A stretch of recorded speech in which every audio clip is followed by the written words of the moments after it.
Hello,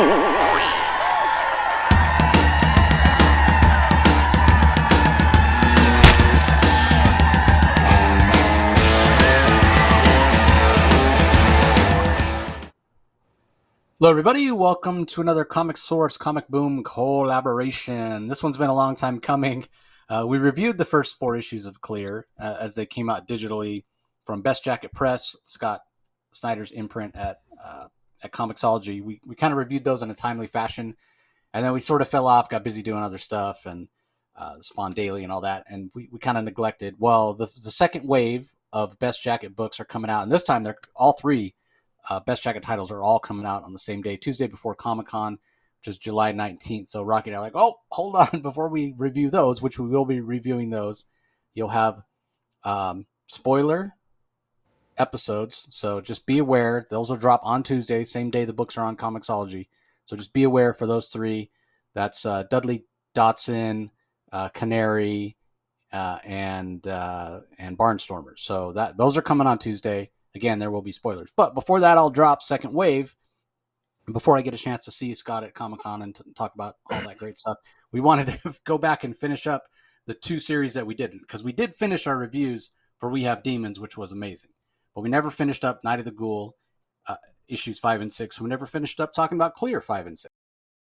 So we thought, now's the time. So we're going to release those.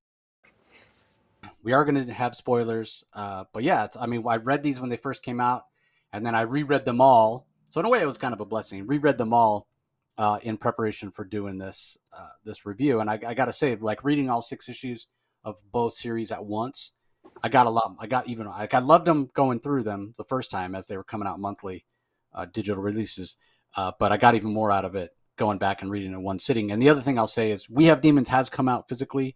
Clear and Night of the Ghoul haven't, but they're going to be coming out from Dark Horse in print very, very soon. So, yeah, Rocky, I think you went back and looked at them, in their entirety again as well. What did you enjoy it? More or less the same? Oh, I enjoyed it. You and I both Clear and both Night of the Ghoul. Very, very different comic books. And I guess we'll start with Night of the Ghoul. It's a horror, and of course, horrors are something that horror comics are sort of on the rise, I think, in popularity, or at least they've had a little bit more of a resurgence in the last probably 3 or 4 years, which is a good thing to see. And Scott Snyder, as you and I were talking about earlier, prior to the broadcast here. Scott Snyder is we're enjoying his work more than his work at the Big Two. It's just, he really is coming into, you can tell he's passionate about what he's doing here, and it's reflected in the stories. And he was a good storyteller to begin with, of course, with the Big Two. However, he's dealing with established characters where people, like even myself, admittedly, and yourself, we bring preconceptions to Batman. So, for example, or to death metal. But here, with Night of the Ghoul and Clear, as these examples we'll be reviewing, these are all his babies. Every bit of character development is his own, and it's Night of the Ghoul in particular here. This horror has this ghoul character he created, which is the embodiment and the initiator and origin of all the horrors, all the Dracula and the Frankenstein, the original horror monster, the ghoul. This Night of the Ghoul, focusing on a director who made a horror movie and then is in this nursing home for all these years, and a new up and coming filmmaker wants a biography on this Night of the Ghoul movie, and he locates this director Merritt, and he wants to interview him to find out more, because he only saw half of the movie of Night of the Ghoul and he wants to see more of it. And somehow this former director Merritt, of course, is possessed by the ghoul, or at least believes that he's going to be killed by the ghoul, and the nursing home is eerie and haunted, and we viewed up to issue 4, and the character work of this of the father and his son Orson, and he's having problems with his wife, and mixed in with that, he wants to impress this director Merritt. All this stuff, and the incredible art by Francavilla. Another thing, Snyder is working with A-list artists here, not Francavilla on here, and uh, help me out, who's Clear? Manipul, Francis Manipul on Clear, and Francisco Francavilla here, one of my favorite artists of Night of the Ghoul. So, again, I'm looking forward to getting into the weeds in this with you. What do you think? Yeah, so let's so just a quick recap, because like Rocky said, we did talk in detail about issues 1 through 4. You can go back in the channel. If you're listening to this on the audio only, you can go back in the thread in the podcast feed and find reviews for 1 through 4. You can watch them on Rocky's channel. But this is going to be for 5 and 6. So just to give a quick recap, I know it's been a while. Yeah, as Rocky said, there's this director Merritt. Supposedly he created the greatest horror movie of all time. And right as they were finishing up filming it in the studio, because it was, way back in the day where, films weren't ever filmed on location. Everything was done in a studio. A fire broke out. Many people were killed. Supposedly all the film, the actual celluloid from the movie was burned up and lost. And nobody knows actually what happened. It was rumored to have been the greatest horror movie of all time. And thus, when this series starts, Forrest, he's a wannabe director, a wannabe filmmaker, feels like a failure a little bit. It doesn't feel like he's worthy in the eyes of his son. He's estranged from his wife, and everything to do with this self-doubt and this lack of self-confidence that this guy has. And so he's been working for the same studio, Panama Studios, same studio that created this movie, in a building where that fire took place. And his job is to archive, to digitize old celluloid film. So they're moving it from the actual film strip onto digital to preserve it. And he comes across these remnants of Night of the Ghoul, and it sends him down this rabbit hole of searching for the director. He's supposedly gone into hiding. He was injured in the fire. He was all burned up. And so as the series starts, they track him down in this nursing home under an assumed name, and Forrest takes his son Orson along to try to impress him. Hey, look, I'm doing something with my life. I'm going to make something. I'm going to finish this film. He wants to talk to this director who is really a hero of his. And so he doesn't bribe his way, but he misrepresents himself as an insurance person and goes in. The director's about to enter hospice care, end of life care. And so he pretends he's insurance. He goes in there, he gets to talking to him. And it's just a really moody story, and it's constantly shifting. Are these people in the nursing home actually are they actually members of the Order of the Fly, which is this ancient order that worships the ghoul? And are they basically holding Merritt because he's the only one that knows the truth about the ghoul, that the ghoul basically hides itself in human bodies and comes out to purge humanity from time to time? They believe humanity needs a purging. And so he tries to get the truth out of Merritt, tries to get him to tell him where the rest of the films are. Orson's not really having it. He's kind of acting out. He's not happy with his father because, unbeknownst to Forrest, his estranged wife is dealing with Parkinson's disease.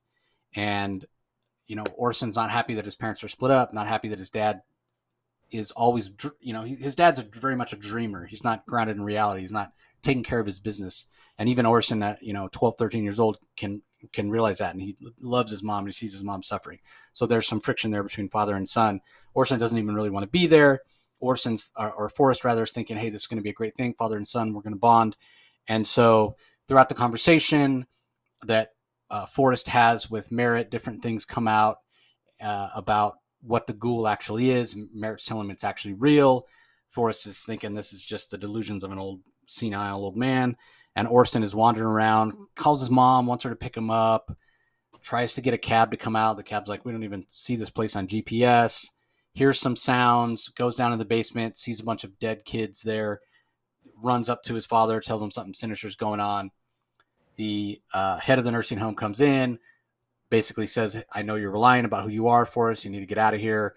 When Forrest says, I'll call the cops, there's dead kids. He says, yeah, we bury all the people who are unclaimed, all the poor and indigent, and we give them respect and burial, and I'll be happy to call the police myself. So at the end of issue 4, they've in issue 4, Forrest and Orson have left. Orson tells Forrest about the mother's illness, and through that really kind of shocks Forrest, and he's like, I really need to make something of myself so he can reconcile with his wife and provide. So he decides that he needs to run back inside. This is his only chance despite the fact that he was thrown out. He's going to sneak back in and try to find out where the last bit of the film is, because Merritt had told him that, hey, you didn't see the end of the film. You should see the end of it. We need to get this out there so people can see it. It still exists. It wasn't destroyed. And so he goes back in. He sees Merritt being beaten, and believes that, again, these members of the staff are evil. And so as issue 5 picks up, we see that Merritt actually retrieves, or I'm sorry, Forrest actually retrieves the ending of the film that was in the director of the nursing home. It was in his safe, and there's some files about the Ghoul as well. So he goes and he grabs those, and then is attacked by some members of the nursing home. Manages to break free with some warnings from Merritt, who is there. And Forrest's plan is to escape with both the ending of the film and the files that the director has, and Merritt himself.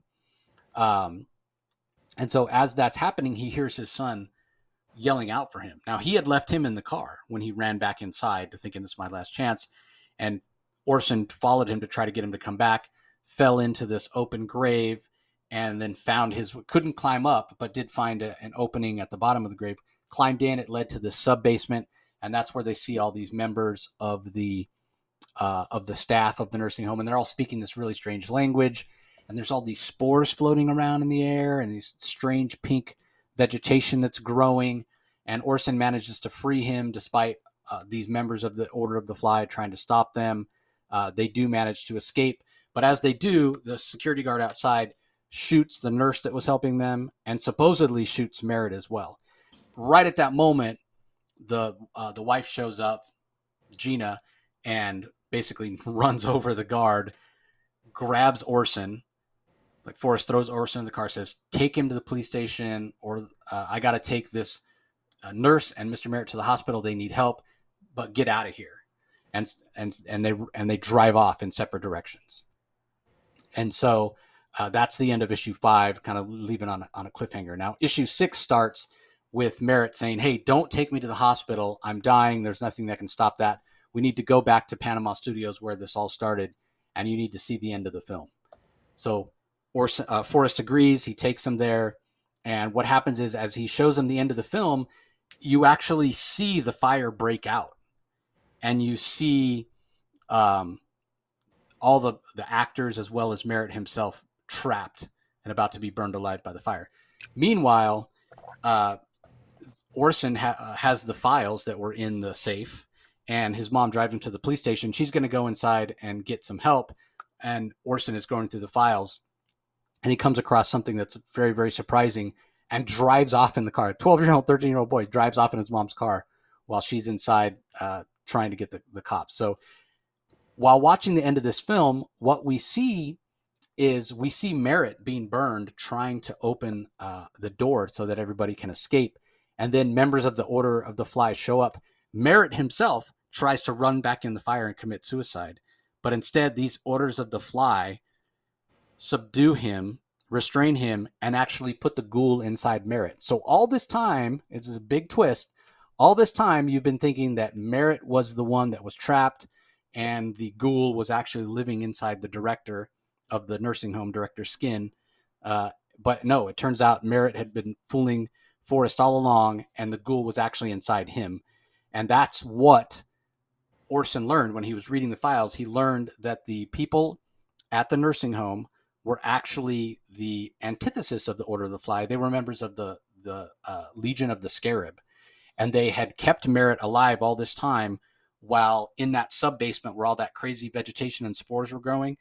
All those plants that they were growing, these sort of magical plants, they were waiting until they were potent enough, till they had fully ripened, basically, so they could make a potion out of them that they could then force the Ghoul out of Merritt. And the Ghoul is most vulnerable when it first leaves a body of the host.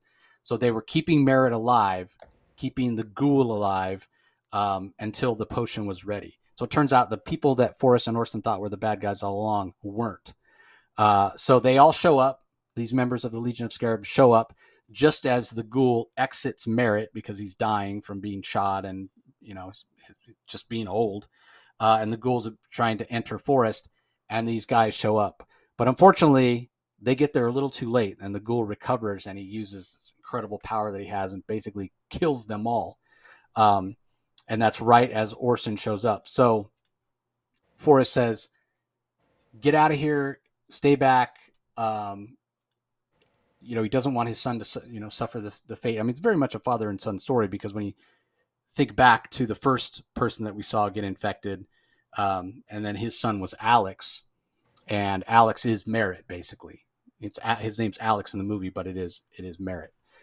And so we see that Forrest stays in. He locks Orson out of the viewing room and goes and grabs the syringe full of the potion, and he's going after the ghoul, trying to stop him. And then, of course, like all, very, very tropey, a little bit, very sort of cliched in a way, we see Forrest then rescued. There was another fire, of course, history repeating itself. And then later we see that Forrest is being taken away in an ambulance, and Orson is there. "Hey, Dad, are you okay? What happened to the ghoul?" And Forrest says, "Oh, I killed it, and come to the hospital. Everything will be fine." But then we see, as they're taking Forrest away to the hospital, we see the little eyes. His mouth's open, and we see the little eyes of the ghoul back in his throat. So we know that he didn't actually kill the ghoul. The ghoul actually did infect him. And the other thing that you see is, as these members of the hospital staff or paramedics are putting the oxygen and treating him, they have tattoos on their wrists that are ghoul tattoos. So we know they're Order of the Fly as well. And then there is an epilogue where we see somebody go into the ashes of the burnt fire and pick up that the tin, the round tin that holds the film that Forrest had found. And this person, whoever it is a member of the Legion of the Scarab, because we see the little scarabs and whatnot kind of falling off their sleeve as they pick it up. So, yeah, nice twist. You a little bit could see it coming. Merritt never seemed like the good guy to me, but director Skin, however you say it, didn't exactly come across as an angel either. So, yeah, it was a very moody story, and I think the Francavilla art really contributed to that. And I'll talk about that more in a minute. But I wanted to give Rocky a chance to talk about these last two issues. Any moments or anything he wants to call out in detail? Yeah, well, in particular, what I really enjoyed having. I appreciate the fact that we maybe skipped reviewing issue 5 and having reread issue 5 and along with issue 6. I got a better appreciation of the earlier issues, because now when you go back, and if you go back, especially if you read issues 2 through 6, suddenly the motivations of the staff of the hospital, you see it in a completely different light, because you see them at first when they mysteriously appear, you think for sure they're the bad guy. They're the shadows in the background. They're ominous. They're eerie, creepy looking. But knowing now what you discover at the end is, yes, they are. However, they're creepy in their own way, but they're the Legion of the Scarab, and it's that hospital is in effect a cage to keep Scarab there, who has the ghoul within him, so that when he dies, they're going to be ready for him. And so that's part of their setup. That's the sacrifice they made throughout this entire series. The backdrop, a lot of the flashbacks that we're getting are this film of the army crew of Johnny of Eagle Company. Was it Hallberg? I think it's Johnny Hallberg, I think his name was. But anyways, the descendants of the Johnny Hallberg of Eagle Company.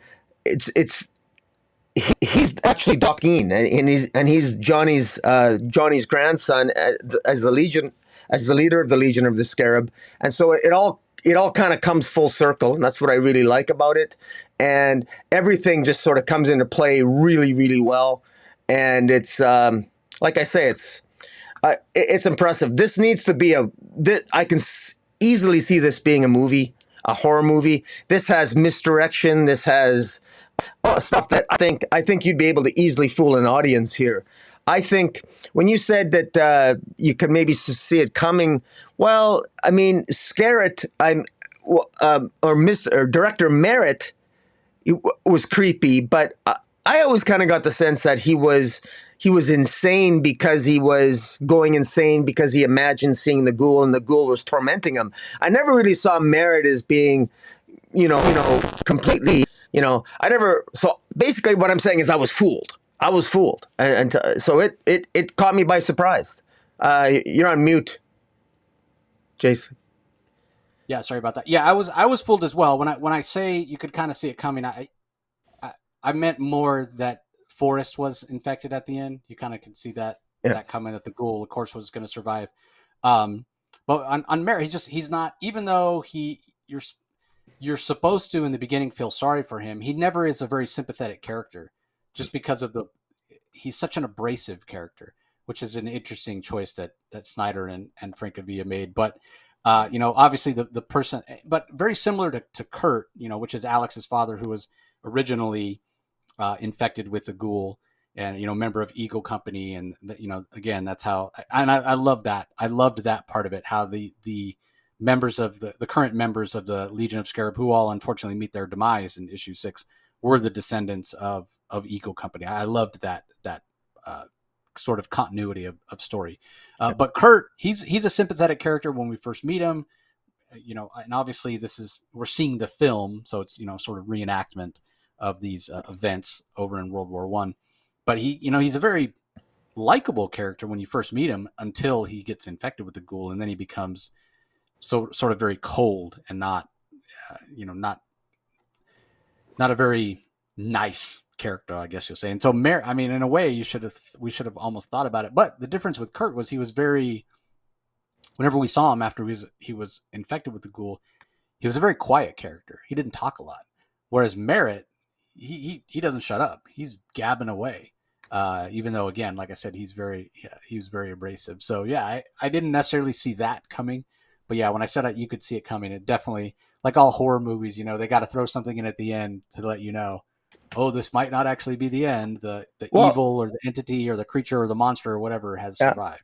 My favorite, one of my favorite early clues that I completely missed, I never saw it, but early clues of showing those sort of like green beetles, and that all those in the earlier issues with those beetles, as his mother describes to young Orson, it's those beetles are good luck charms given to patients at the hospital, and so actually that was actually a sign that there was a sign of.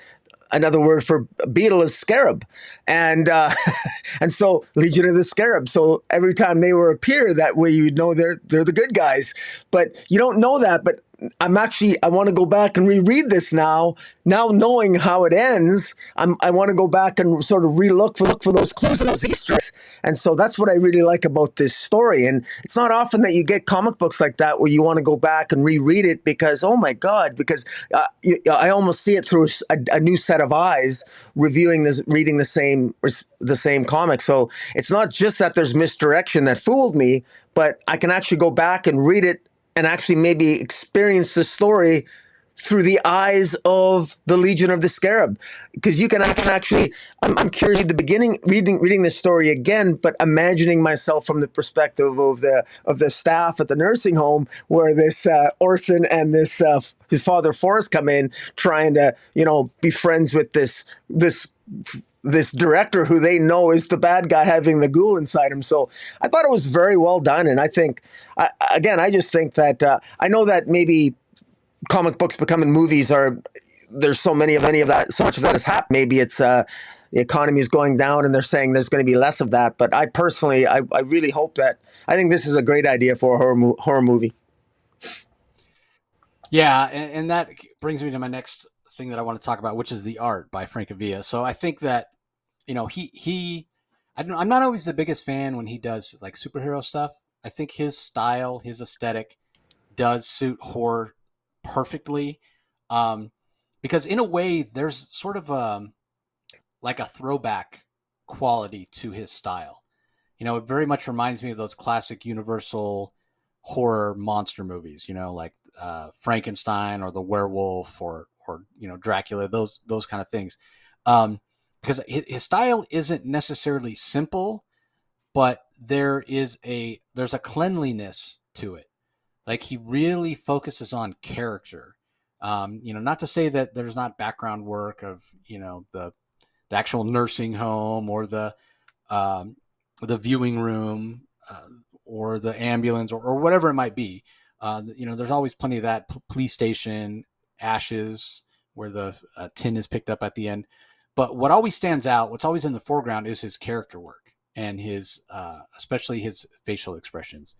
He just does such a fantastic job um, of not only choosing uh, a really interesting way to frame people's faces and get the most out of their reactions, but also he moves the camera around, does different angles, but he zooms in and out a lot for reaction. Like the moment when Orson is looking at the file that came from Director Skin's safe, and he's looking at it, and all of a sudden his eye goes wide. We're zoomed in on just one eye. He's like, "Oh my God, Dad!" And you just see that eye so huge. Or the previous page to that, where you can see the concern in Gina's face, and it's not only angle that he's choosing, camera angle, if you will, or depth of field, how close or far away he is from the face, but also the way he plays light across the face. And this particular panel where uh, Gina's trying to convince Orson to go in and talk to the police, there's light falling across her eyes. That's a reflection from the rearview mirror from the light of the police station. And it's beautifully done. It does. Now that's not something that needs to be there. Like he could have done her face, all one shade, and it would have been just fine. And probably nobody would have given it. Most people wouldn't have given it a second thought. But he does that. He plays with that light and shadow, and it just adds even more depth to what he's doing and highlights, the emotion in her face by doing that. And so he's a brilliant artist. I never want to pigeonhole artists. I want them to be able to draw whatever they want to draw. So I would never go so far as to say Francavilla should only draw horror. But man, I personally love him and love his art the most when he does stories like this. Because when you talk about horror, there's so many different subgenres, right? You just think of horror as one big thing, but it can be body horror where people are, disfigured and all that kind of stuff. It can be bloody and gory and, kind of slasher film like, or it can be like this with monsters and tension, or it can be, purely suspense where everything that happens in the horror elements and the monsters or whatever are all off panel. There's so many different ways that you can do it. And Francavilla is good at all of it. And just moody art. And I love the color work that he does because you could really see, like Rocky was saying, this would make a great movie or TV show.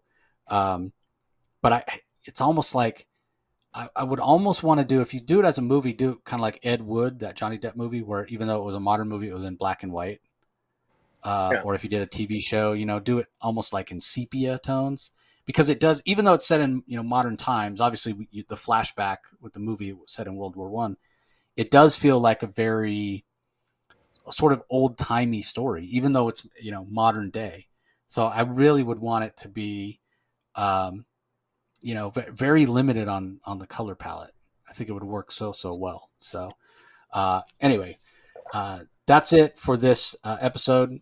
We will do another episode that's going to drop the same day as this one. Everybody, as you're listening to this, for Clear 5 and 6. So be sure, if you want to hear about Clear, go and tune into the other one. But yeah, this was fantastic. I do recommend it. As a reminder, you can get these books from Comixology. If you have Amazon Prime, you can get them for free. The only limit, I think you can only get, if you have Amazon Prime, I think you can borrow 10 Comixology originals at a time, like 10 issues at a time. If you try to get more than that, you have to return one before you can get another one. Or you can do like I did, even though I have Prime, I subscribe to Comixology Unlimited. I think it's only $5.99 a month. Then you get access to up to 50 titles at a time. And it's not just the Comixology originals, it's everything that's on Comixology, which there's tons of stuff from Marvel and DC and Image and a bunch of other. And now I understand the frustration with the Comixology app, with it being folded completely into the Kindle reader at Amazon. And I know there's been a lot of changes at Comixology. What I will say is it has gotten better, but it is still kind of clunky, and I get that. I understand that. But that's more an issue with new issues as they come out every week and trying to find the new stuff. If you're looking for older stuff, it's really not that hard. Or you just go on Amazon itself, Amazon.com, and just type Comixology Clear or Comixology Night of the Ghoul, and you can find it. and you click on the read for free button, read now, and Yeah. it's not really that It much is of an worth issue. mentioning that it is gotten better because I still miss guided view. I really miss guided view. I loved guided view, but it's gotten substantially better over the last 6 months. Comedy, and apparently they're going to continue to improve. So fingers crossed within the next 6 months to a year, it'll be back to where it used to be. Yeah, and it's too bad because it really was the best. I don't want to say the only digital service, but by far the best one. And obviously, Yeah. once it got bought by Amazon, it has the most resources behind it as well. So, anyway, that's going to do it. Any last thoughts or anything else you want to add about Night of the Ghoul, Rocky? Just that if people want something different, because most of the time when you go to a comic shop, you don't. It's hard to find horror. This is a really good. If you're into horror comics or you just like into horror movies, you want something different. Consider Night of the Ghoul. Reading it, especially if you can, a cheap and easy subscription to Comixology, pick it up. This is inevitably going to be a trade. And I think I'm going to be buying this. I hope this comes out in a hardcover at some point because I think this is one where this is definitely the best horror comics I have ever read. Period. And that's a high compliment. I've been reading for 4 decades. It's rare I've read a horror comic this good. This I give this high praise. Yeah, that reminds me, you saying that. One more thing that I wanted to add, as much as it does have that little bit of a cliche at the end where, hey, the ghoul's still alive, so it leaves the door open for more stories to come, which is great. I'd love to read more Night of the Ghoul, and I'd love to see more of this universe, if you will, from Snyder and Francavilla. What I will say is that this is a very satisfying story. It feels, even though there is that little hint of, hey, maybe there could be more to come, the ghoul's still around, it feels like a very complete story. It's not, because here's the thing, a lot of horror, because it falls into that trope of, hey, we want to leave the door open for more, sometimes it's not the most satisfying when you get to the end. It feels incomplete. This doesn't feel incomplete at all. It feels like a very complete story. And despite the fact that the ghoul is probably still alive and around inside Forest, if Snyder and Francavilla don't ever come back to this, I'm still perfectly satisfied with these 6 issues. Yeah. Would you agree with that, Rocky? I would agree with that. And just to be clear, when we talk about the character work, the character arc of young Orson, of his relationship with his father, there is a sense of completion to it. I mean, it ends with the father being taken away in an ambulance, but you think he's okay. And so there's still a sense of completion of the character arcs and the relationship with the mother and the wife. And so it's satisfying that way. And the heroic sacrifice of the Legion of the Scarab. I mean, it feels satisfying, and it's a horror. So you don't want the ghoul to go away completely, right? I mean, that's kind of the fun of a horror comic. So I think it works on all levels. Yeah, agreed 100%. So, all right, well, that's going to do it, everybody. Thanks for joining us. Don't forget, if you're listening on the audio-only version, head over to YouTube, Comic Space Boom, exclamation point is Rocky's channel. Be sure you subscribe, ring the notification bell, like this video, leave any comments or questions below. You guys know what to do. Conversely, if you are checking us out on YouTube and you want to follow along with the comic source, especially as we're heading into San Diego Comic-Con this next week, just be sure you follow us on social media. Go to wherever you get your podcast and do a search for the comic source and subscribe. So that's going to do it for this episode. Appreciate you guys joining us as always, and we'll talk to you next time. See you later.